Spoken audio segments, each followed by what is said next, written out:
அந்த புத்தகத்தில் என்ன சொல்லப்பட்டிருக்கிறதோ அதுதான் இஸ்லாம். முஸ்லிம்கள் செய்வதெல்லாம் இஸ்லாம் கிடையாது. முகமது நபி அவர்கள் இறைவனுடைய தூதர் என்று தன்னை அறிமுகம் செய்து 23 ஆண்டு காலம் மக்களுக்கு போதனை செய்தார்கள். அந்த 23 ஆண்டு கால போதனைகளும் எழுத்து வடிவிலே இன்று வரைக்கும் பாதுகாக்கப்பட்டு இருக்கின்றன. அந்த போதனைகள்ல எது இருக்கிறது அதுதான் இஸ்லாம். இப்ப குர்ஆன்ல எது இருக்குதோ அது இஸ்லாம். முகமது நபி அவர்கள் என்ன சொன்னார்களோ செய்தார்களோ அங்கீகரித்தார்களோ அது இஸ்லாம். இந்த ரெண்டுலையும் இல்லாம முஸ்லீம்கள் செய்கிற காரியங்கள் இருக்குமையானால் அதுக்கு இஸ்லாத்துக்கு சம்பந்தமே இல்லை. இந்த அடிப்படையை நம்ம விளங்கிக் கொள்ள வேண்டும்.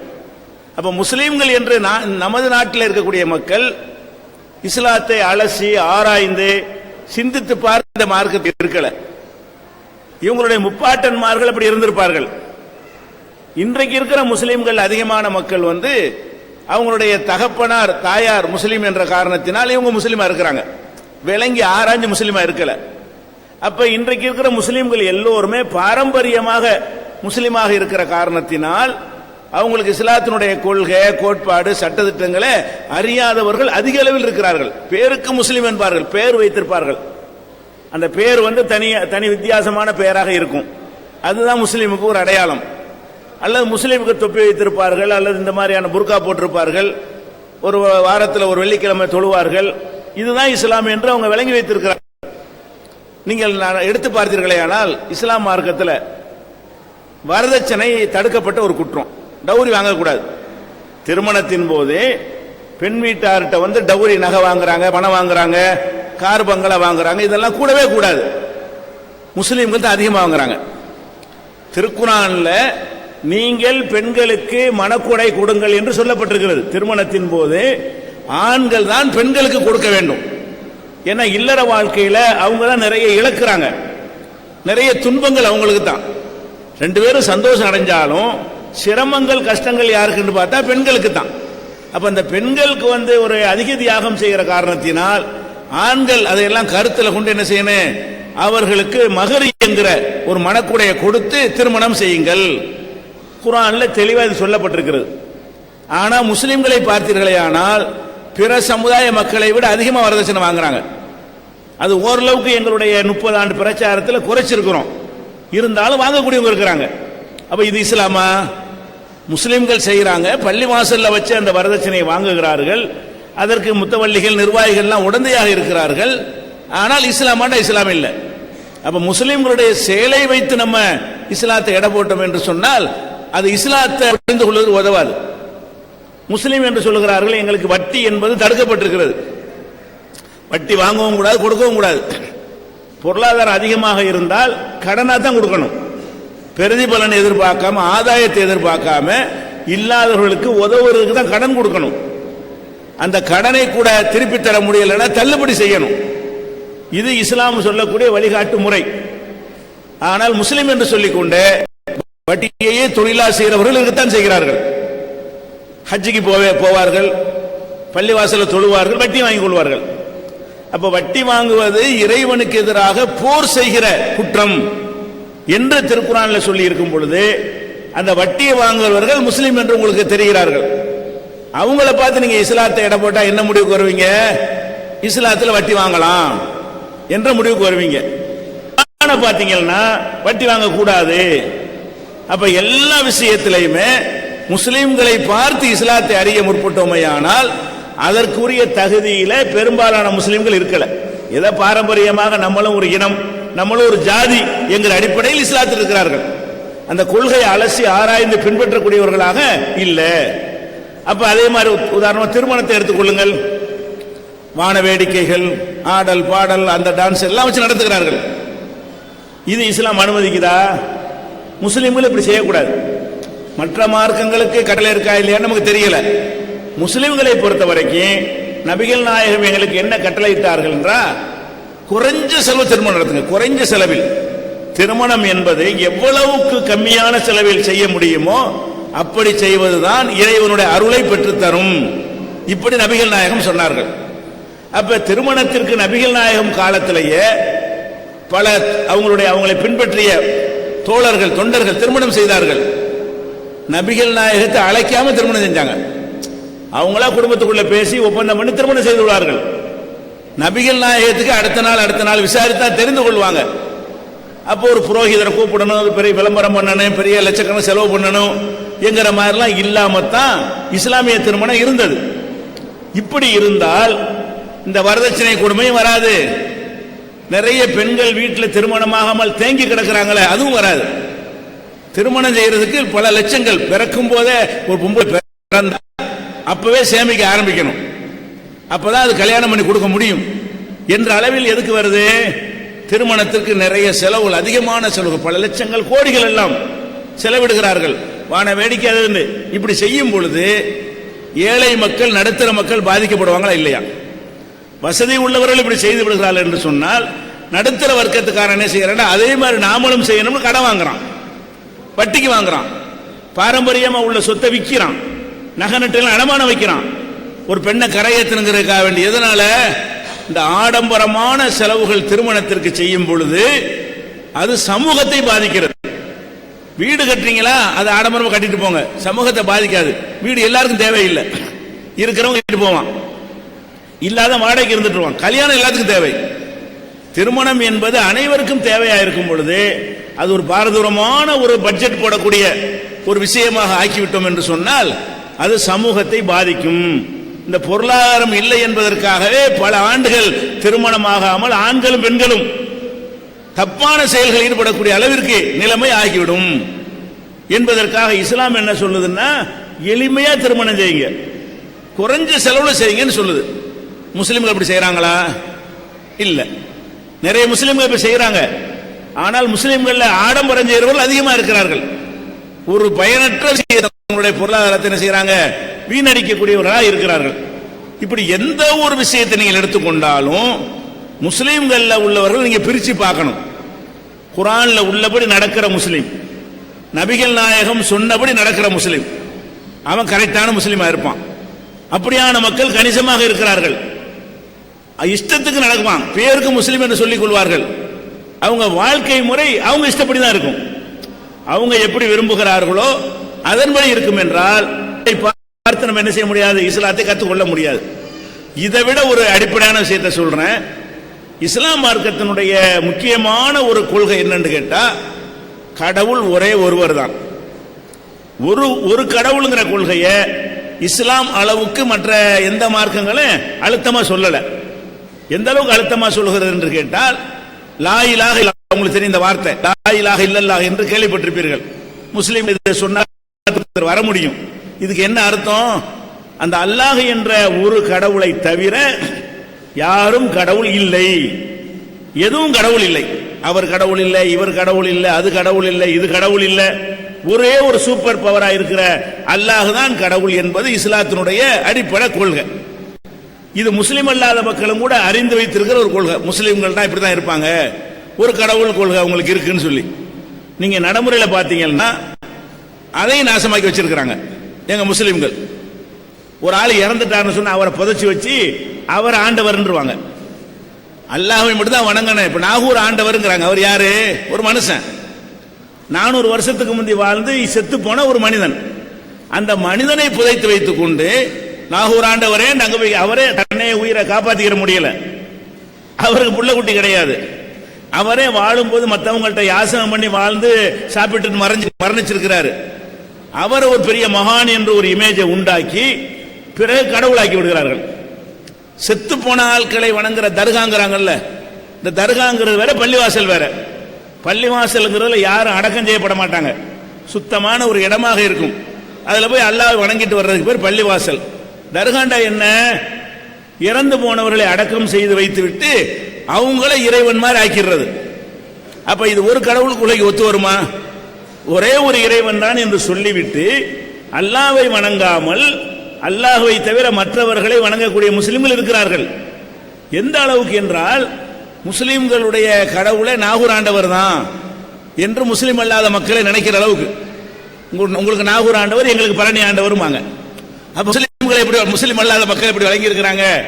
முஸ்லிம்களுடைய கடவுள் நாகூர் ஆண்டவர், 4 வருஷத்துக்கு முந்தைய அதுக்கு முந்தைய யார் ஆண்டவரா இருந்தாரு? அவரே ஒரு காலத்தில் பிறந்தாரு, இறந்தாரு, முடிஞ்சு வச்சு கதை.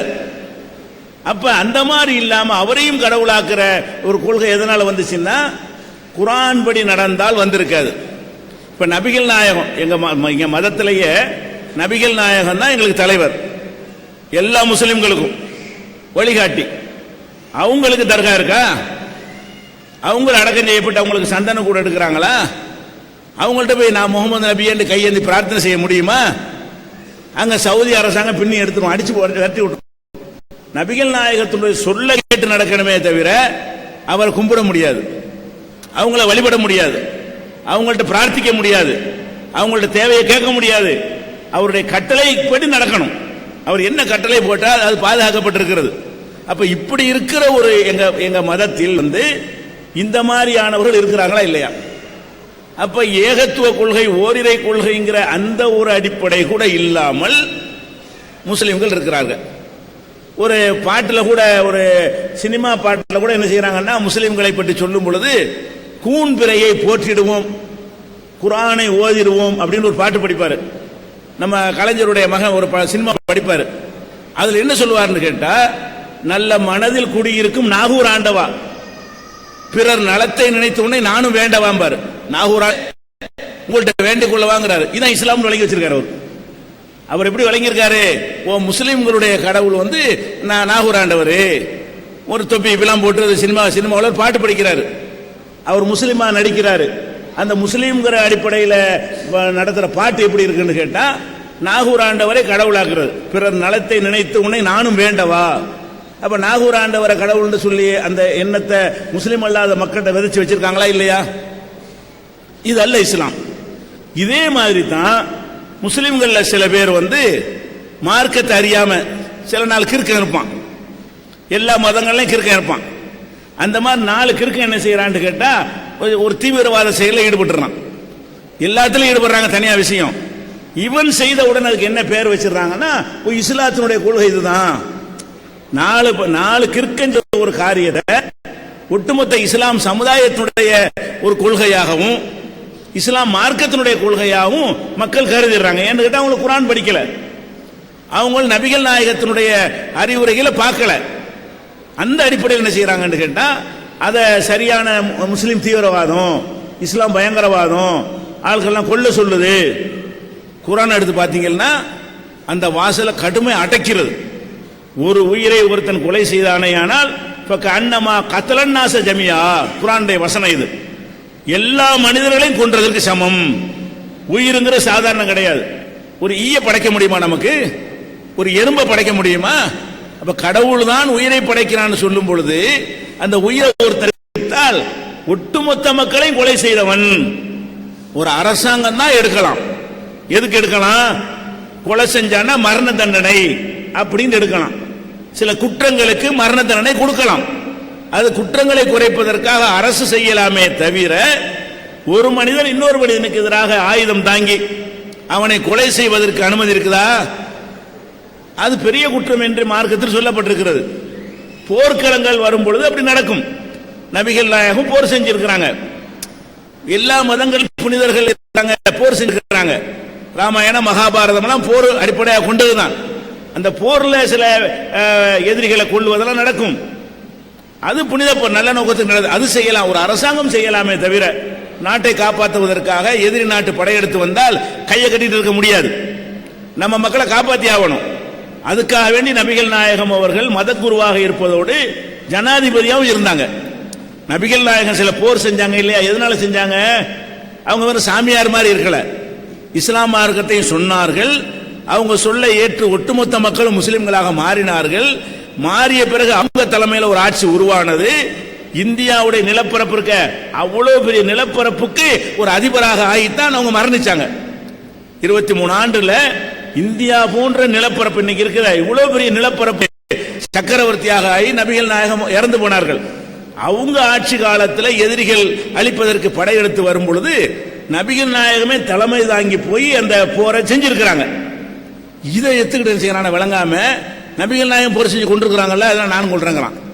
நபிகள் நாயகம் ஜனாதிபதி, சக்கரவர்த்தி, கவர்மெண்ட் ஒரு கவர்மெண்ட் வந்து எதிரிகளை அழிப்பதற்காக போர் செய்யத்தான் செய்யும். நம்ம நாட்டிலே பாகிஸ்தான்கார சண்டைக்கு வந்து நம்ம சும்மா இருப்போம். சைனாக்கார சண்டைக்கு வந்தா இந்திய ராணுவம் சும்மா இருக்குமா? அப்ப அவர்களை எதிர்த்து போராடத்தான் வேணும். இப்படி நபிகள் நாயகம் காலத்தில் நடந்திருக்கே தவிர ஒரு மனுஷனை போய் கொல்றது, வெட்டுறது, குத்துறது இதுக்கெல்லாம் அனுமதி இல்லவே இல்லை. ஆனால் சில பேர் முஸ்லிம்கள் சில பேர் செய்தான்னு சொன்னா அதை முஸ்லிம் அல்லாத மக்கள் எப்படி எடுத்துக்கிறாங்க? இஸ்லாம்னா பயங்கரவாதமா இருக்கும், இஸ்லாம்னா கொடூரமானமா இருக்கும், முஸ்லிம்கள்னாலே எல்லா பயிலுமே தீவிரவாதியா இருக்கிறான் என்ற ஒரு எண்ணம் உருவாவதற்கு காரணம் என்னன்னு கேட்டா, குர்ஆனை படிக்காத நபிகளுடைய அறிவுரையை படிக்காதனால இந்த நிலை ஏற்படுகிறது. அப்ப இது போன்ற ஒரு சந்தேகங்கள்லாம் உங்கள்ட்ட உள்ளத்தில் இருக்கும் என்ற காரணத்தினால்தான் அவற்றை தெளிவுபடுத்தினால் உங்களுடைய அந்த இஸ்லாத்தை பற்றி சரியான புரிதல் உங்களுக்கு கிடைக்கும். வேற ஒரு நோக்கம் கிடையாது. எங்க மக்கள் இதை கேட்டு என்ன செய்வாங்க? தங்கள்கிட்ட உள்ள தவறுகளை திருத்திக் கொள்ளவும் செய்வார்கள். அந்த அடிப்படையில் தான் இந்த இஸ்லாம் ஒரு இணைய மார்க்கம் என்கிற நிகழ்ச்சியை நாங்க நடத்துகிறோம். இது பெரிய உரை நிகழ்த்துவதற்கான ஒரு நிகழ்ச்சி இல்லை, உங்க கேள்விக்கு பதில் சொல்ற நிகழ்ச்சி தான். அதனால நீண்ட உரையெல்லாம் கிடையாது, இதோடு முடித்துக் கொள்ளலாம். இப்ப நம்ம கேள்வி பதிலுக்கு போக போறோம். இந்த கேள்வியை பொறுத்த வரைக்கும் சில அடிப்படையான ஒழுங்குகளை நம்ம கடைபிடிச்சோம்னு சொன்னா இது சிறப்பா இருக்கும். என்ன ஒழுங்கு என்று கேட்டால், இந்த சபையில வந்து முஸ்லிம்கள் யாரும் கேள்வி கேட்கக்கூடாது. ஏன்னு கேட்டா, முஸ்லிம் அல்லாத மக்கள் இஸ்லாத்தை அறிந்து கொள்வதற்காக ஏற்பாடு செய்திருக்கிற ஒரு நிகழ்ச்சி. அதனால முஸ்லிம்கள் இஸ்லாத்தை அறிந்து கொள்ள நிறைய வாய்ப்புகள் இருக்கிறது. அவங்க நிறைய குர்ஆனை படிச்சு அறிந்து கொள்வார்கள், அவங்க மத குருமார்கள்ட்ட போய் கேட்டு அறிந்து கொள்வார்கள், வாய்ப்பு இருக்கிறது. முஸ்லிம் அல்லாத மக்கள் மட்டும்தான் இதுல கேள்வி கேட்கணும். இந்த ஒழுங்கை எல்லாரும் கடைபிடிக்கணும். முஸ்லிம்கள் யாரும் கேள்வி கேட்பதற்கு அது அனுமதி கிடையாது, கேட்கக்கூடாது. அது போக நீங்க கேள்வி கேட்கறீங்க, ஒருவருக்கு 10 கேள்வி இருக்கும். 10 கேள்வி ஒரு தெரிஞ்சு மயக்க பிடிச்சு கேட்டார்னு வைங்க, ஆர்வமா வந்த மீதி உள்ள ஆட்களுக்கு வாய்ப்பு இல்லாம போயிடும். ஒரு நிகழ்ச்சியில ஒரு 15 கேள்விக்கு தான் பதில் சொல்ல முடியும். ஏன்னு கேட்டா எஸ் நோ அப்படி சொல்ல மாட்டோம், உண்டு இல்லைன்னு நம்ம சொல்ல மாட்டோம். ஒரு கேள்வி கேட்டால் அதுல என்னென்ன சந்தேகங்கள்லாம் வருமோ அந்த சந்தேகங்களை எல்லாம் தெளிவுபடுத்தி விளக்கமாகத்தான் சொல்லுவோம். நிறைய சொன்னோம் என்பதை விட 4 சொன்னால் நல்லா சொல்லணும் இருக்கணும். 100 கேள்விக்கு சொன்னாங்க என்பது அது சரியில்லை. 10 கேள்விக்கு சொன்னா கூட முழு சந்தேகம் தீரும் அளவுக்கு சொன்னார்கள் அப்படின்னு வரணும். அப்படின்னா ஒரு 15 பேருக்கு 15 கேள்வி 16 கேள்வி ஒரு 20க்குள்ள அவ்வளவுதான் சொல்ல முடியும் இந்த நம்ம டயத்துக்குள்ள. அப்ப ஒருவரை 10 கேள்வி கேட்டாருன்னா இன்னொருத்தர் 5 கேட்டாருன்னு சொன்னா 2 பேரோட நிகழ்ச்சி முடிஞ்சு போயிடும். ஆர்வமா வந்தாங்க, நம்மளும் கேட்கணும்னு ஆசையா வந்தாங்கல்ல, அவங்களுக்கு பாதிப்பு ஏற்படும். அதனால என்ன செய்யுங்க கேட்டா, ஒரு ஆள் ஒரு கேள்வி கேளுங்க, எது உங்களுக்கு முக்கியமானதோ அதை கேளுங்க. மீதி உள்ள கேள்வி இருக்குமையானால் உங்க பக்கத்தில் உள்ளவர்கிட்ட சொல்லி நீ இந்த கேள்வியை கேளு. கேள்வி முக்கியம், ஆள் முக்கியம் கிடையாது. நீங்க நிறைய கேள்வி வைத்திருப்பவர்கள் ஒரு கேள்வியை கேளுங்க, மீதி கேள்வியை உங்கள்ட்ட சக நண்பர்கள்ட்ட கொடுத்து நான் இந்த கேள்வியை நான் கேட்கிறேன், நீ இந்த கேள்வி நீ கேளு அப்படின்னு ஷேர் பண்ணிக்கிட்டீங்கன்னா எல்லாருக்கும் அந்த வாய்ப்பு கிடைக்கும். நம்மளும் கேட்டோம். அதனால ஒரு சகோதரர் வந்து ஒரு கேள்வி மட்டும் கேளுங்க. ஒன்று. அடுத்ததாக வந்து இந்த கேள்வி பதில்ங்கிற லைவ் நிகழ்ச்சி என்று நீங்க டிவில எல்லாம் பார்த்திருப்பீங்க. மக்கள் கேள்வி கேட்பாங்க, உடனே அங்க இருந்து பதில் சொல்லுவாங்க. டிவியில பார்த்தா உடனே கேள்வி கேட்டு பதில் சொல்ற மாதிரி உங்களுக்கு தெரியும். அந்த நிகழ்ச்சி அப்படிப்பட்டது கிடையாது. அது என்ன செய்வாங்கன்னா, முன்னாடி விளம்பரம் பண்ணி கேள்வி கேட்கக்கூடியவர்களாம் வர வைத்து அவங்களுக்கு கேள்வியை சொல்லி கொடுத்து ட்ரைனிங் கொடுத்து அப்புறம் வந்து என்ன உட்கார வைத்துக் கொண்டு யாரை செட் பண்ணி கூட்டிட்டு வந்திருந்தாங்களோ அவங்க தான் கேள்வி கேட்பாங்க. லைவ்லாம் கிடையாது. வந்திருக்கிற மக்கள்லாம் கேள்வி கேட்கிற மாதிரி நிகழ்ச்சிகள் யாரும் நடத்துவது கிடையாது. டிவியில பார்த்தா லைவா தெரியும். நீங்க சபைக்கு போனீங்கன்னா நீங்க எந்திரிச்சு கேள்வி கேட்க முடியாது. அவங்க ஏற்கனவே முன்னாடி முடிவு பண்ணி வைத்திருந்தார்களோ பதிலையும் தெரிந்து வைத்திருந்தார்களோ அந்த கேள்வியை கேட்டு அந்த பதிலை சொல்லி முடிச்சிருவாங்க. இங்கே பொறுத்தவரைக்கும் எப்படின்னு கேட்டா எந்த ஒரு செட்டிங் கிடையாது. யார் யார் கேள்வி கேட்பா, இப்ப உங்களுக்கு டோக்கன் தருவாங்க. யாரு டோக்கன் வாங்க போறீங்கன்னு எங்களுக்கு தெரியாது. யார் யார் உள்ளத்துல என்ன கேள்வின்னு எங்களுக்கு தெரியாது. இப்ப கேள்வி கேட்கிறவங்க நீங்க எல்லாம் பார்த்து கொண்ட விதத்தில் தான் நாங்க டோக்கன் கொடுக்க போறோம். 1ஆம் நம்பர் டோக்கன்னா முதல்ல கேள்வி, 2ஆம் நம்பர் 2வது கேள்வி என்று அந்த குறிப்பிட்ட எண்ணிக்கையில் டோக்கன் கொடுப்பார்கள். அந்த டோக்கன் வாங்கியவர்கள் தான் கேள்வி கேட்கும் பொழுது அப்ப இது செட்டிங் பண்ணி ஏற்கனவே தயார் பண்ணி நம்ம வேண்டிய ஆட்கள்லாம் கொண்டு வந்து சில கேள்விகளை கேட்க விட்டு அந்த கேள்விக்கும் பதில் சொல்லி இது ஏமாத்துற நிகழ்ச்சி கிடையாது. அதனால வெளிப்படையாக நீங்கள் பார்க்கும் வகையில் டோக்கன் கொடுக்கப்படும், அதன்படி கேட்கணும். அடுத்ததாக இந்த கேள்வி கேட்கும் பொழுது நாங்க வருத்தப்படுவோம் புண்படுவோம் நினைத்து கொண்டு நீங்க ஒரு மென்மையா கேட்கணும் அவசியம் கிடையாது, கடுமையா கூட கேட்கலாம். நீங்கள் கேட்பதாக இருந்தால் எவ்வளவு கடுமையான வார்த்தைகளை பற்றி கேள்வி கேட்டாலும் நாங்களுக்கு மென்மையா பதில் சொல்லுவோமே தவிர யாரும் எந்த ரியாக்டும் பண்ண மாட்டார்கள். வழங்குதா? நீங்க இங்க கேட்பது எங்களுக்கு சந்தோஷம் தான். அவர் நண்பர் வருத்தப்படுவாரு, நம்ம கூட்டாளி முஸ்லீம் ஒருத்தர் இருக்காரு அவர் சங்கடப்படுவாரு அப்படி நீங்க பார்க்க வேண்டியது இல்லை. சந்தோஷப்படுவோம், எல்லாருமே சந்தோஷப்படுவோம். ஏன்னு கேட்டா வெளியில் போய் கேட்பதை விட எங்கள் மத்தியில் நீங்க கேட்கறீங்க, எங்களுக்கு சொல்லக்கூடிய வாய்ப்பை நீங்க தர்றீங்க அப்படின்னு எடுத்துக்கொள்வோமே தவிர நீங்கள் எந்த விதமாக கேள்வி கேட்டாலும் நாங்க எந்த ஒரு ரியாக்ஷனும் யாரும் பண்ண மாட்டாங்க, நான் மட்டும்தான் பதில் சொல்லுவோம், அவ்வளவுதான். அதனால நீங்க கேள்வி கேட்கறது கோவமா கூட கேளுங்க, கிண்டலா கூட கேளுங்க, அதுல உங்களுக்கு என்ன மாதிரி உணர்வு இருக்குதோ அதுக்கு தகுந்த மாதிரி கேளுங்க. அது கேள்வி கேட்பதற்கு எந்த விதமான ஒரு கட்டுப்பாடு அதெல்லாம் கிடையாது, எப்படி வேணாலும் நீ கேட்கலாம். அதே நேரத்தில் கேள்வி கேட்கும் பொழுது கேள்விங்கிறது எப்பவுமே சுருக்கமா பதில் தான் பெருசா விவரமா கொடுக்க வேண்டியிருக்கும். சில சகோதரர் ஆர்வத்தில் என்ன செய்வாங்கன்னா கேள்வி கேட்கிறேன்னு சொல்லி அது ஒரு 10 நிமிஷம் உரை நிகழ்த்திட்டு அந்த கேள்விக்கு வர்றேன்னு சொல்லி அப்படி செஞ்சிடக்கூடாது. ஏன்னாட்டா ஒரு நேரம் ரொம்ப பொன் போன்றதா இருக்கிறது. அது கேள்வி கேட்கணும், டைரக்டா கேள்விக்கு வந்துட்டீங்கன்னு சொன்னா நீங்க என்ன கேட்கறீங்க எங்களுக்கு விளங்கிடும். இந்த கேள்விகளை லேசா நீங்க சொன்ன உடனே இதான் கேட்கறீங்க என்று எங்களுக்கு விளங்கிவிடும், நாங்களே விளக்கிறத சொல்லிடுவோம். இதை கடைப்பிடிச்சீங்கன்னு சொன்னா 15 கேள்விங்கிற இடத்துல ஒரு 20 கேள்வி பதில் சொல்ல முடியும். கேள்வி கேட்கற டயத்தை சாப்பிட்டாருன்னு சொன்னா கேள்வியுடைய எண்ணிக்கை நெஞ்சிரு குறைஞ்சு போயிடும். அதனால இதை கொஞ்சம் கடைப்பிடிச்சுக்கிறங்க. இப்ப நம்ம நிகழ்ச்சி போகலாம். இப்ப டோக்கன் தருவார்கள், கொடுங்க. இந்த மைக் ரெண்டுமே சரியில்லைமா, அது நல்லா இருந்துச்சுமா, அதுரோமா அதனால மைக்கு சரியில்லை, நீங்க வச்சுக்கிற நல்லா இருக்கு.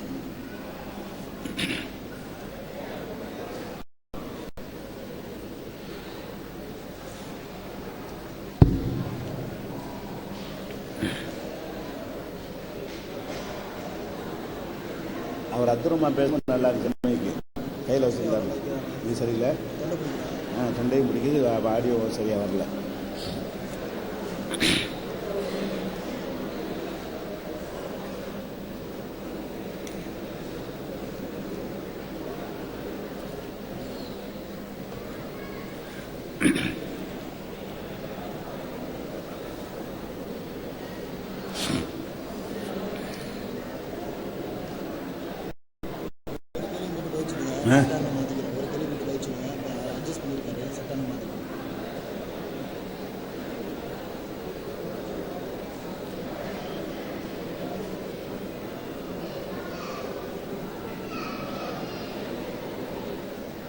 இந்த பக்கம் கொடுத்தீங்களா? பெண்கள் பக்கம் கொடுத்தாச்சா?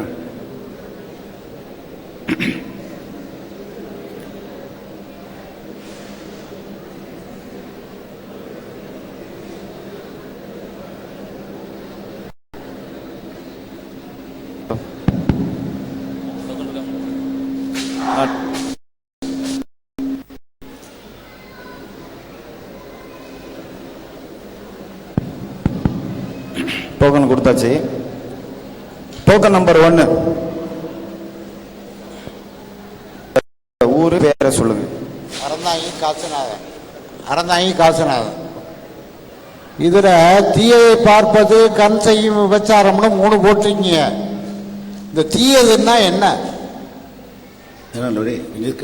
எக்கோவா இருக்கு. தீயதை பார்ப்பது கண் செய்யும் விபச்சாரம், தீயதை கேட்பது காது செய்யும் விபச்சாரம், தீயதை பேசுறது வாய் செய்யும் விபச்சாரம்னு போட்டிருக்கிறீங்க. விபச்சாரம்ங்கிறது ஒரு மோசமான தொழில் இல்லையா? அப்ப தீயதை பார்ப்பதுங்கிறதுனா தீயதை எது? சரி, அதை சொல்லுங்க. சரி, என்ன கேட்குறாங்கன்னா, இப்போ நபிகள் நாயகம் சொன்ன ஒரு பொன்மொழி, அதை வச்சு தான் அவங்க கேள்வி கேட்குறாங்க. அது விபச்சாரம் என்பது ஒரு ஆணும் பெண்ணும் சட்டவிரோதமான முறையில் கொள்ளக்கூடிய உறவுக்கு தான் விபச்சாரம்ங்கிறது. சட்டப்படி மனைவி என்கிற ஒரு கான்ட்ராக்ட், கணவன் என்கிற ஒரு உறவோட அந்த உறவு நடக்குமையானால் அது திருமணம்னு வைத்துக்கிறோம்.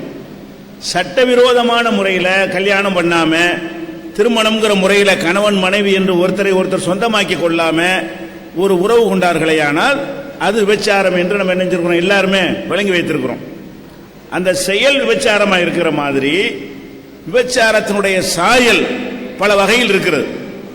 ஒரு மனைவியை ஒருத்தன் கணவன் பார்த்து ரசிக்கிறான், அது விபச்சாரம் இல்லை. ஒரு அந்நிய பெண் என்ன செய்யறான், கண்ணால பார்த்து ஒரு மாதிரியான ஒரு பார்வையில பார்க்கறான். அப்ப இந்த கண்ணு என்ன செய்து விபச்சாரம் செய்கிறது, அவனுக்கு முறை இல்லாத, அதான் விளக்கம் கேட்கிறாரு. கண்ணு செய்யற விபச்சாரங்கிறீங்களா, அது என்ன? காது எப்படி விபச்சாரம் பண்ணு, கை எப்படி விபச்சாரம் பண்ணும், அதுதான் அவருடைய கேள்வி.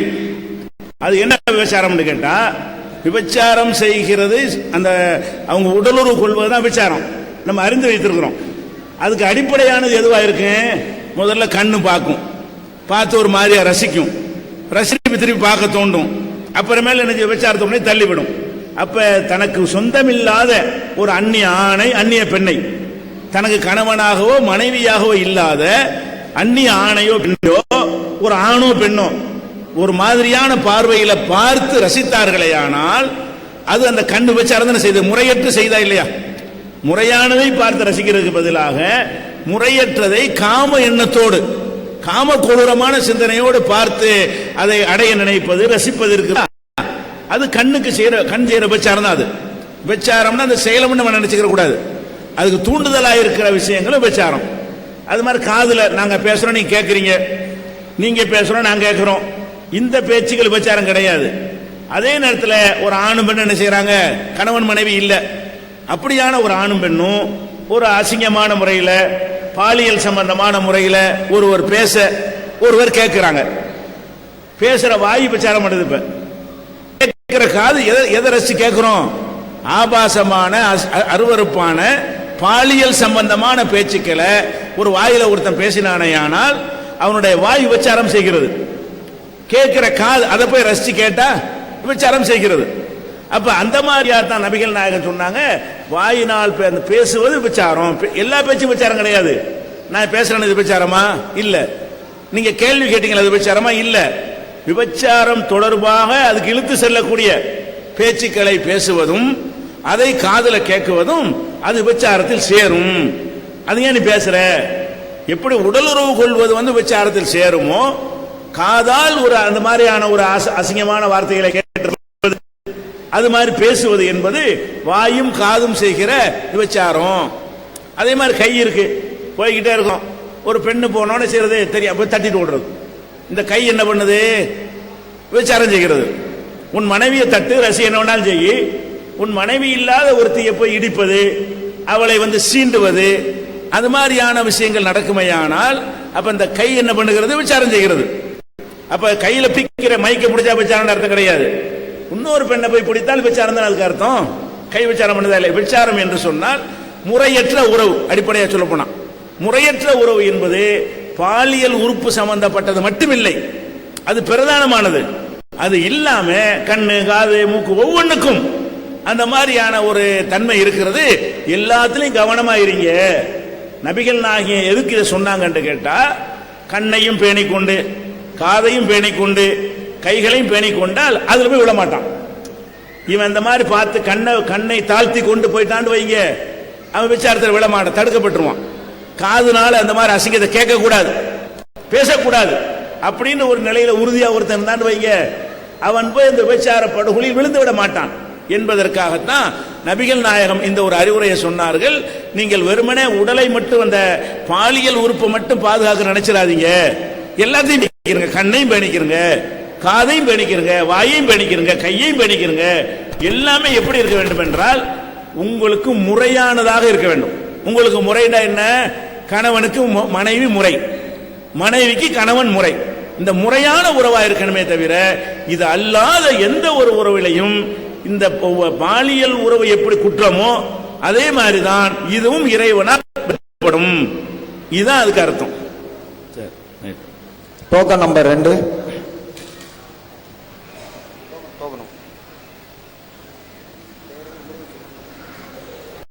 என்னோட பேரு நாடியம்மை, ஊர் ஆலங்குடி. என்னோட பேரு நாடியம்மை, ஊர் ஆலங்குடி.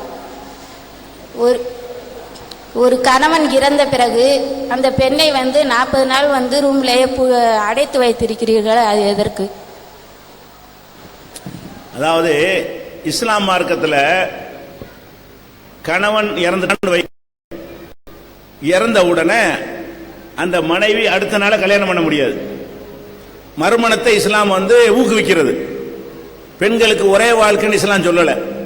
விதவையா போயிட்டான்னு சொன்னா அவ மொட்டை அடிச்சு அவளை குளங்கள்ல படுக்க வச்சு ஊருக்கு வெளியில ஒதுக்கி வைக்கிறதுங்கிற இஸ்லாத்தில் கிடையாது. இஸ்லாம் என்ன சொல்லுது, உனக்கு கணவன் இறந்துட்டானா வேற ஒரு கணவனை தேர்ந்தெடுத்துக்க. அவளுக்கு இளமை அழகு தேவை இருக்குமையானால், அதுக்கான 75 வயசு கிழவியை கல்யாணம் பண்ண சொல்ல முடியாது. அவளுக்கு தேவை இருக்குமையானால் அவ என்ன செய்யலாம், இன்னொரு கல்யாணம் பண்ணிக்கலாம். இந்த இன்னொரு கல்யாணம் பண்ணிக்கிறதுங்கிற சட்டம் இஸ்லாம் இருக்கிறதுனால அதுக்கு சில கண்டிஷன் இஸ்லாம் சொல்லுது. என்ன சொல்லுதுன்னு கேட்டா, கணவன் இறந்த உடனே அடுத்த வாரமே மறுகல்யாணம் பண்ணிடாதீங்க, ஒரு மாசத்துல கல்யாணம் பண்ணிடாதீங்க. கணவன் இறந்த பிறகு 4 மாதம் 40 நாள், இந்த சகோதரி சொன்னது 4 மாசமும் 10 நாட்களும் 130 நாள். 130 நாள் வரைக்கும் அந்த பெண்ணு வேற கல்யாணம் பண்ணக்கூடாது. புருஷன் இறந்துட்டான 130 நாள் வரைக்கும் வெயிட் பண்ணி இருந்துட்டு அதுக்கப்புறம் அவங்க கல்யாணம் பண்ணலாம். இந்த 130 நாள் இருக்கிற வெயிட் பண்றதுக்கு பேர் தான் இத்தான்னு சொல்லுவாங்க. அந்த 130 நாளைக்கு என்ன செய்யணும், அவங்க அலங்காரம் செய்து கொள்ளக்கூடாது. ஒரு அலங்காரம் வைத்துக் கொண்டாலே என்ன செய்ய, திருமண ஆசை அந்த நேரத்தில் வந்துவிடும். அந்த நேரத்தில் வர வேண்டாம் என்பதற்காக இஸ்லாம் என்ன சொல்லுதுன்னு கேட்டா, 4 மாதம் ஒரு 10 நாட்களுக்கு அவங்க அலங்காரம் இல்லாத ஆடைகள் அணிந்து மறு திருமணம் செய்யாமல் காத்திருக்க வேண்டும். இதுதான் இஸ்லாத்தில் உள்ள ஒரு விஷயம். இதுல முஸ்லிம்கள் சில தப்பு செய்யறாங்க. அந்த சகோதரி கேட்கிற கேள்வி, இது என்ன அடுத்த வேறொரு கல்யாணம் பண்ணக்கூடாது, இந்த 4 மாசம் 10 நாளைக்கு அலங்காரம் செய்யக்கூடாது. ஆனா முஸ்லிம்கள் என்ன செய்யறாங்கன்னு கேட்டா, அறியாமையில கணவன் இறந்த உடனே பெண்ணை போட்டுறாங்க. இந்த 4 மாசம் 10 நாளைக்கு வெளியே பார்க்க கூடாது, அது செய்யக்கூடாது, சின்ன ஆம்பளை பிள்ளைய கூட பார்க்க கூடாது, வெளிச்சம் படக்கூடாது, வெயில் படக்கூடாது, இப்படி எல்லாம் பெரிய கண்டிஷன் போட்டு இருட்டறையில வைத்து ஒரு கொடுமை செய்கிறார்கள். இது இஸ்லாம் சொன்னது கிடையாது, இது நபிகள் சொன்னது கிடையாது, இது குர்ஆன்ல உள்ளது கிடையாது. குர்ஆன்ல உள்ளது நபி சொன்னது என்னன்னு கேட்டா, 4 மாசம் 10 நாளைக்கு கல்யாணம் பண்ணாத, அவ்வளவுதான். அலங்காரம் பண்ணாத. அலங்காரம் கல்யாணம் பண்ணாம எல்லாரையும் போல அவங்க இருக்கலாம். வீட்டுல மற்ற பெண்கள் எப்படி அந்த மாதிரி சமைக்கலாம், வேலை செய்யலாம். அது மாதிரியான முறையான ஆடை அணிந்திருந்தால் ஆண்களை சந்திக்கவே செய்யலாம். சொந்த பந்தங்கள் வந்தா பார்க்கலாம். எப்படிலாம் எங்க சமூகத்தில் இதை ஆக்கி வச்சிருக்கிறாங்கன்னு கேட்டா, இந்த 4 மாசம் 10 நாள் அந்த பெண்ணை காத்திருப்பாங்கல்ல, அந்த டயத்துல கர்ப்பிணி பெண்ணை கூட பார்க்க கூடாதான். ஏன்பா கர்ப்பிணி பெண்ணை பார்க்க கூடாதுன்னு கேட்டா, கற்பத்தில் ஆம்பளை பிள்ளை இருந்தா இப்படி அவ்வளவு பேணதலா இருக்காங்களாம். கற்பத்தில் இருக்கிற ஆம்பளை பிள்ளையாக இருந்தால் அந்த தாயை பார்த்திடக்கூடாது. இப்படியெல்லாம் ஒரு மூடத்தனமான ஒரு வழிமுறைகளை உண்டாக்கி வைத்திருக்கிறார்கள். அது இஸ்லாத்தில் கிடையாது. கணவன் இறந்தவன என்ன செய்ய வேண்டியதில்லை, இருட்டறையில் இருக்க வேண்டிய அவசியம் இல்லை.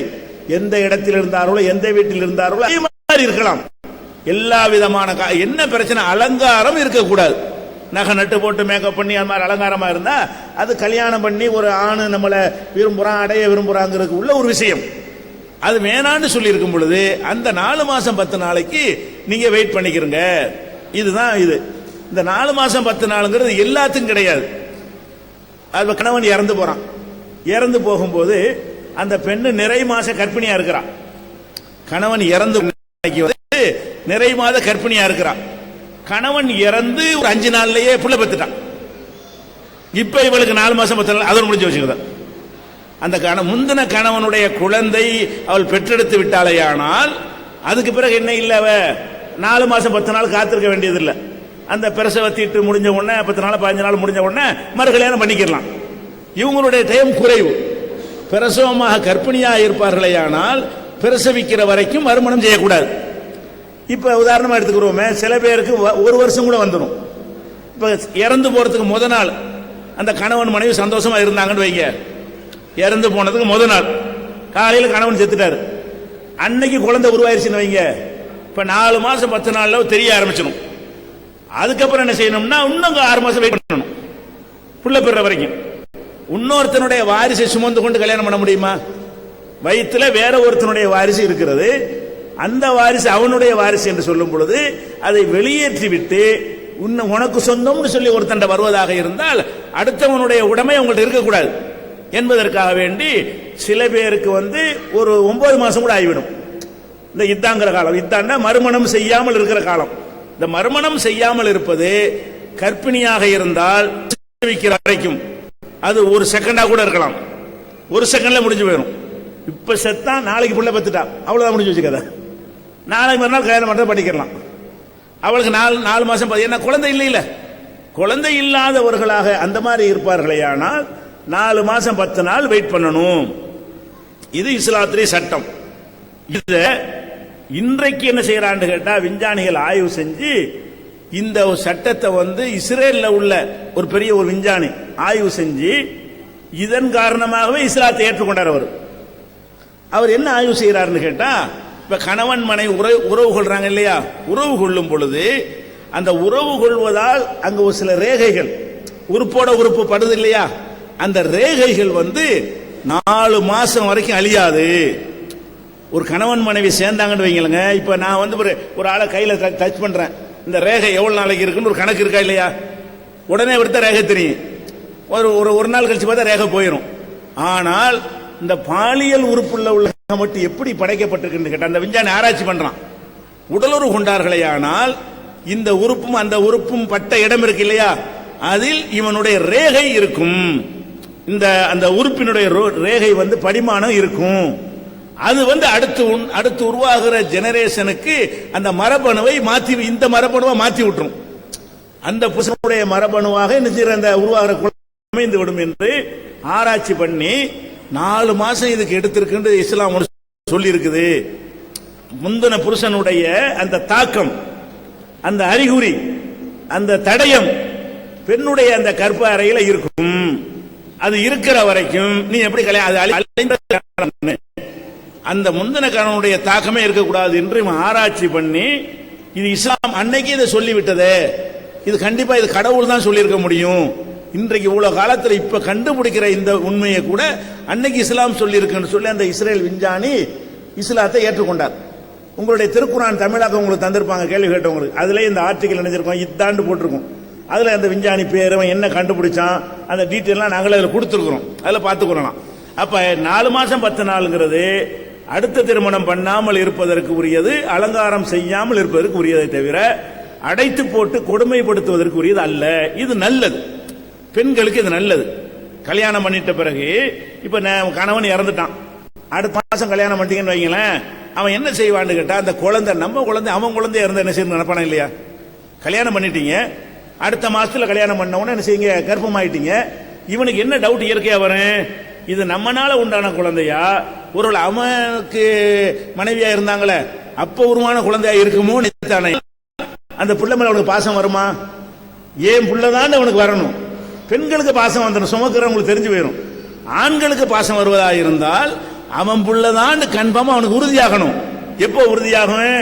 ஒரு 4 மாசம் 10 நாள் வரைக்கும் உலகம் தெரியும், வயிறு அதே மாதிரி இருக்கு, பாத்தியா எந்த வாரிசை நான் சுமக்கல அப்படின்னு கல்யாணம் பண்ணினால் அவங்க வாழ்க்கை சந்தோஷமா இருக்கும். அந்த வாரிசு மேல அன்பா இருப்பான். அன்பா இருந்தா தான் வாரிசுக்கு செய்ய வேண்டிய காரியங்கள்லாம் செய்வான் என்பதற்காகவே உள்ளதுதான் இந்த சட்டம். உலகத்தில் எந்த நாட்டு, எந்த மதத்திலும், எந்த நாட்டிலும் இந்த சட்டம் இல்லை.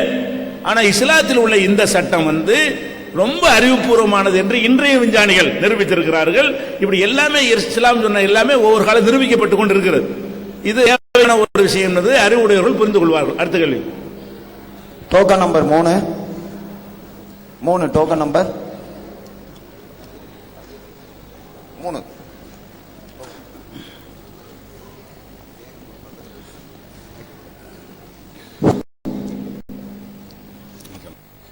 சபை நிறைந்த பெரியவர்களுக்கு, வந்திருக்கின்ற அனைவருக்கும் என்னுடைய முதல் வணக்கங்களை தெரிவித்துக் கொள்கிறேன். எனக்கு 2 நிமிடங்கள் நீதிபதியாக இருக்கின்றவர்கள் தர வரும் என்பதை மிகவும் பணிவன்போடு கேட்டுக்கொள்கிறேன். அறந்தாங்கி நகரத்தை பொறுத்த வரைக்கும் இவ்வளவு ஒரு மாற்றமான ஒரு நிகழ்ச்சியை, நம்ம சமூக நல்லிணக்க நிகழ்ச்சி என்ற ஒரு இனிய மார்க்கத்தின் மூலம் நடைபெறுகிறது என்பது ஒரு பெரிய பாராட்டுக்குரிய விஷயமாகும். ஒரு பிற மதத்தினரையும் அழைத்து அதை கேள்வி கேட்டு பதில் சொல்கின்ற நீதிபதியாக இருக்கின்ற பெருமைக்குரிய ஒரு விஷயத்தை இந்த மத சமூக நல்லிணக்கம் நடத்துகிறதிலே நாங்கள் பெருமை கொள்கிறோம். அது மட்டுமல்ல, இந்த இளைஞர்கள் வரவேற்ற முறைகளும் அவர்கள் மனிதாபிமான அடிப்படையில் எங்களை பாசத்தோடு வரவேற்ற விதங்களும் எங்களுக்கு மேலும் அது ஒரு நல்லுறவை வளர்க்கும் இந்த அறந்தாங்கியை பொறுத்த வரைக்கும் என்பதை கூறி என்னுடைய கேள்வி முதல் கேள்வி மட்டும் உங்களிடத்தில் ஏன்னா டைம் குறைச்சிருக்குன்னு சொல்லியிருக்கீங்க. அதனால நான் முதல் கேள்வியை சபை நிறைந்த எல்லோரும் கேட்டுக்கொள்வோடு, இறைவன் எப்பொழுது மகிழ்ச்சி அடைகிறார்? மகிழ்ச்சி அடைகிறார். இறைவன் எப்பொழுது மகிழ்ச்சி அடைகிறார்? இறைவன் இப்ப மகிழ்ச்சி அடைகிறான். அதாவது இறைவன் எப்ப மகிழ்ச்சி அடைவார்? மகிழ்ச்சி அடைகிறார் நடக்கணும்ல.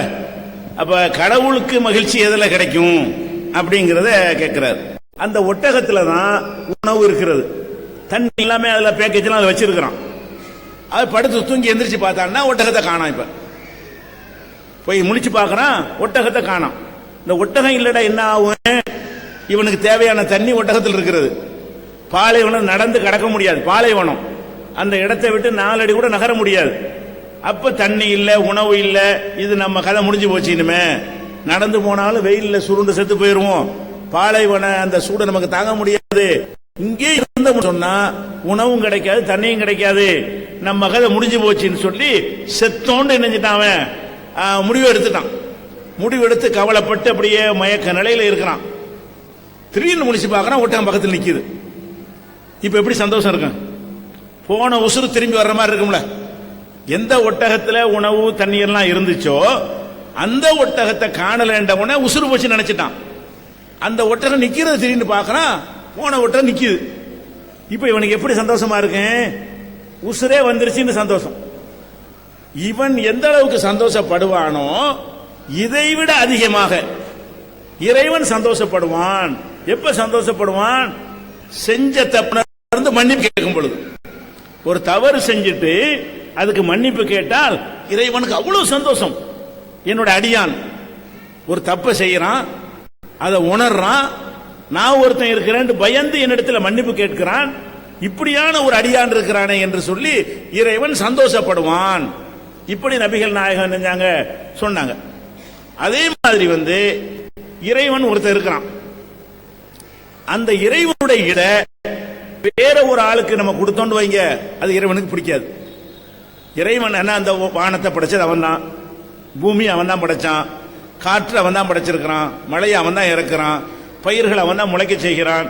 எல்லாமே ஒரே ஒரு படைப்பாளன் தான். இந்தியா ஒருத்தன், அமெரிக்கா ஒருத்தன் படைக்கல, மொத்த உருண்டை ஒருத்தன் தான் படைச்சிருக்கிறான்.